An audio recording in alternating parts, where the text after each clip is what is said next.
Hello everyone. An amiable welcome to you all to Manmeet Ma'am's class once again. I hope you all are enjoying the festive season as well as studying also. In the earlier videos, Ruchi Ma'am has explained the antonyms and the question formation part, that is how to form different types of questions. I hope the concept is clear to you. Today we shall be stepping further.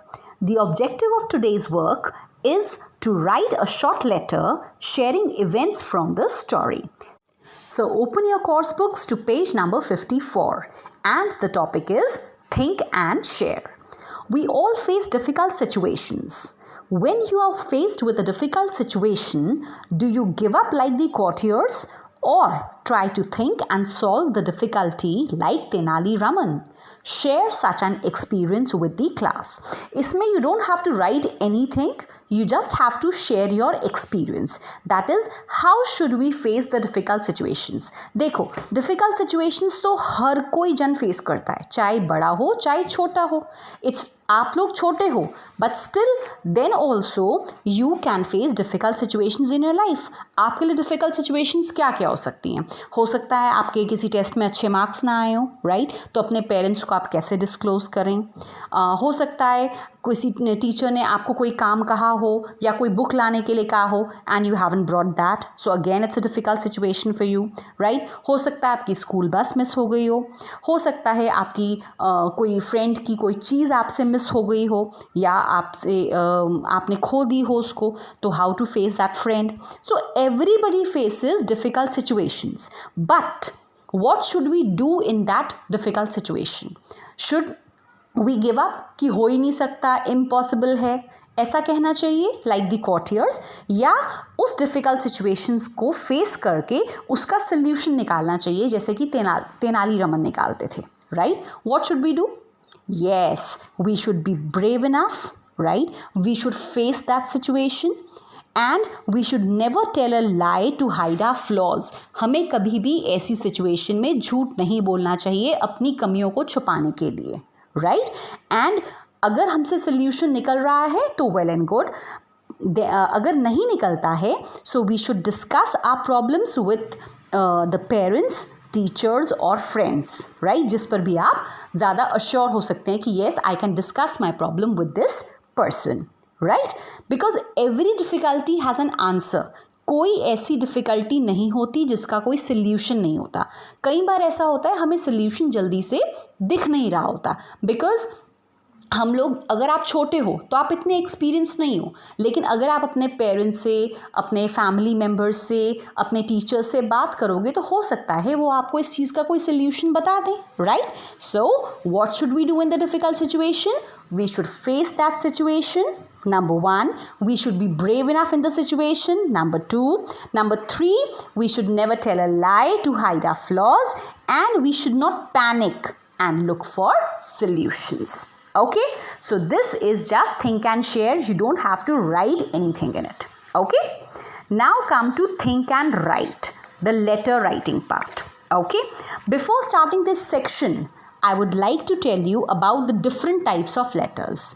There are mainly two types of letters. One is the formal letter and one is the informal letter, right? Formal letter. Now, what is a formal letter actually? Formal letters are the one which are written for official purposes to authorities, dignitaries, seniors, etc.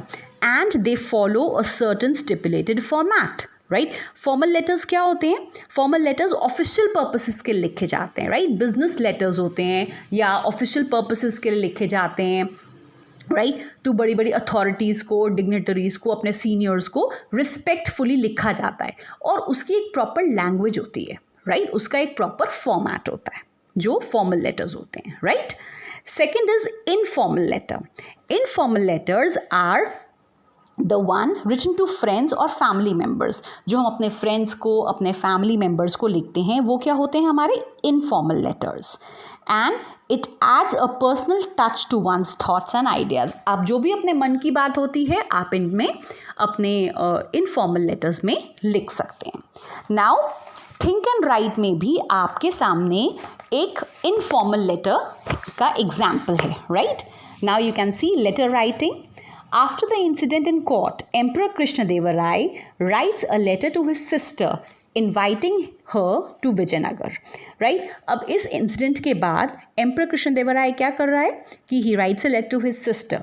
अब ये informal letter क्यों है? Because this is a letter written to a sister, जो कि एक family member है, right, हमारी relative है. ओके, और उन्होंने उसको इनवाइट करने के लिए लिखा है कि आप विजयनगर आओ. So this is why this is an informal letter. Now the question that comes to your mind is, how will we start this letter? Do informal letters also have a format? And the answer is yes. Informal letters also have a format. There are some elements to be followed in sequence. Now come back to page number 54, letter writing, and you'll be able to understand it more properly.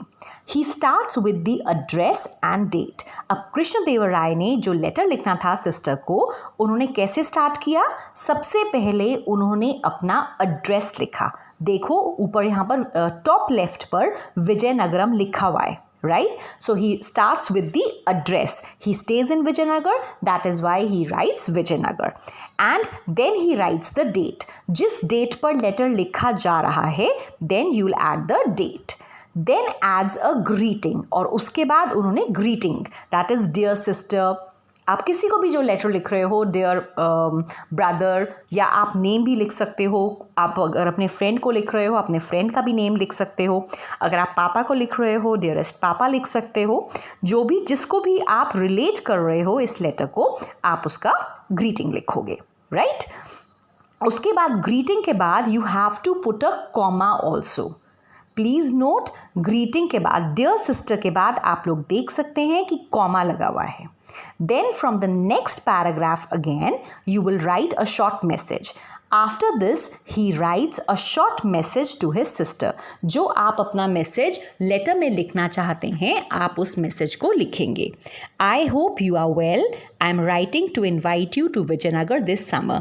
मैं उम्मीद करता हूँ कि आप ठीक ठाक होंगे, और मैं इस लेटर को लिख रहा हूँ कि मैं आपको इनवाइट करना चाहता हूँ विजयनगर में इस समर में.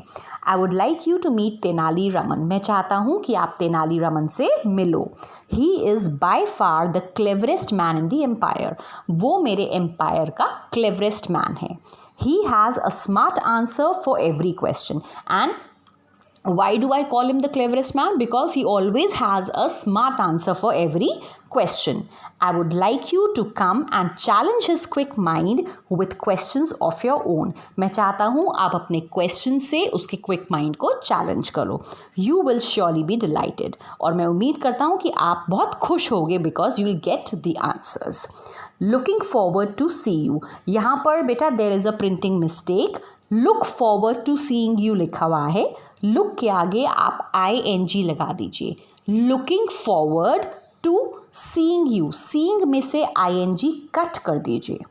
So the sentence is looking forward to see you soon, right?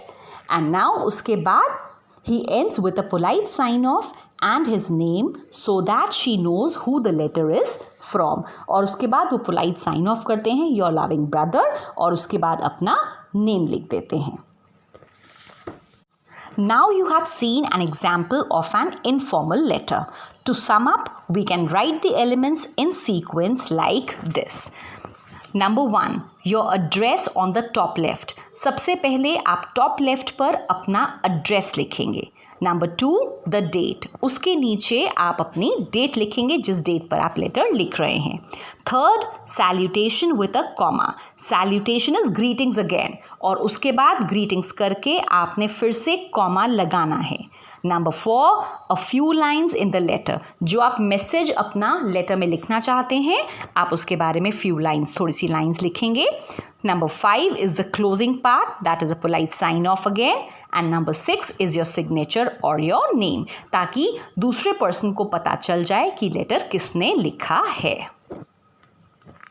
Now move on to page number 55. Let's try 8. Now write a letter to a friend who lives in another kingdom, telling him or her in 5 to 7 lines about what had happened in the court. do this task in your notebook. Now you have to write a letter to your friend. Again, it's an informal letter, right? और आपने उसमें क्या बताना है? 5 to 7 lines में what had happened in the court आपको अपनी words में इसको बताना है. And you have to complete this letter in your notebook. That means it is your homework also. Now come to Let's Connect. All stories of Tenali Raman tell us about his relationship with the king, his wisdom and problem solving capabilities. Read some of Tenali Raman's famous stories. इसमें आपको कुछ लिखने का part नहीं करना है. It is just कि तेनाली रमन की स्टोरी से हमें उसके रिलेशनशिप के बारे में किंग के साथ, उसकी विजडम के बारे में, उसकी प्रॉब्लम सॉल्विंग कैपेबिलिटीज़ के बारे में पता चलता है. सो आपको तेनाली रामन की कुछ स्टोरीज़ हैं, फेमस स्टोरीज़ जो हैं वो रीड करनी चाहिए. And the names are written: the thieves and the well, Tenali Raman and the Cursed Man, the Reward and the Punishment. Now come to We Care. One should learn from the good qualities of others instead of being jealous of them. हमें दूसरों की good qualities से learn करना चाहिए. We should not be jealous of them. The courtiers were jealous of Tenali Raman, but Tenali Raman always used his cleverness to solve problems. जो courtiers थे वो तेनाली रामन से बहुत jealous होते थे, लेकिन तेनाली रामन हमेशा अपनी cleverness किसके लिए यूज़ करते थे? अच्छाई के लिए यूज़ करते थे, प्रॉब्लम्स को सॉल्व करने के लिए यूज़ करते थे.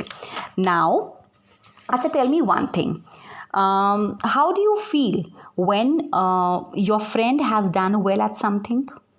Obviously you will feel good, right? अच्छा, अगर two friends are in a competition, one wins a prize and the other doesn't, how will the one who has lost feel? जिसको prize नहीं मिला वो क्या फील करेगा? Obviously he or she will feel sad. It's okay to be sad. कि ठीक है, हमें अगर सैड लग रहा है, हम अच्छा नहीं उस टाइम पर फील कर रहे हैं तो कोई बात नहीं. But it is not okay to envy the winner. हमें उससे एनवी नहीं करना चाहिए, हमें उससे जेलस नहीं होना चाहिए. The best option is to try even harder to win the next time. बल्कि हमें और मेहनत करनी चाहिए उस प्राइज़ को विन करने के लिए. तो हमें कभी भी किसी की गुड क्वालिटीज़ को देखकर कभी भी जेलस नहीं होना चाहिए. Now open your practice books to page number 21. Think and write. Letter writing. My turn 6. Complete the letter below telling your friend about your visit to the Taj Mahal or any other monument of your choice. अब इसमें आपको letter को complete करना है. Again it is a letter to a friend, so it's an informal letter. Informal letter का पूरा format मैं आपको एक्सप्लेन कर चुकी हूँ.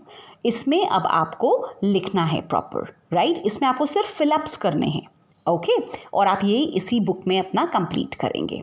कि इसमें आपको विज़िट, या तो ताजमहल में अगर आपकी विज़िट हुई हुई है तो आप उसको भी एक्सप्लेन कर सकते हैं, या कोई भी आप मॉन्यूमेंट ले सकते हैं, उसमें आप इसको फिलअप कर सकते हैं. Now come to page number 22. Practice makes perfect. This practice exercise should be done by the students independently after completing the chapter. Number 1, complete the sentences with the correct words. अब इसमें sentences दिए हुए हैं, आपको इसमें correct words को fill up करना है. My brother is tall but I am dash. Dash you like a cup of T. Dash Amit at home. इसमें अब आपको फिलअप करने हैं blanks. Second is change the given statements into questions. Some statements have been given and you have to change it to the questions. This was all about the explanation part for today. And now the home assignments. For the homework, you have to complete Let's Try 8 of page 55 in your notebook. That is the letter writing part. In the practice book, you have to complete page 21, My Turn 6 in the book itself, and page 22, Practice Makes Perfect in the book itself again. So this was all for today. Stay at home, stay safe, and keep learning. Bye-bye. Take care. See you all in the next session. Thank you.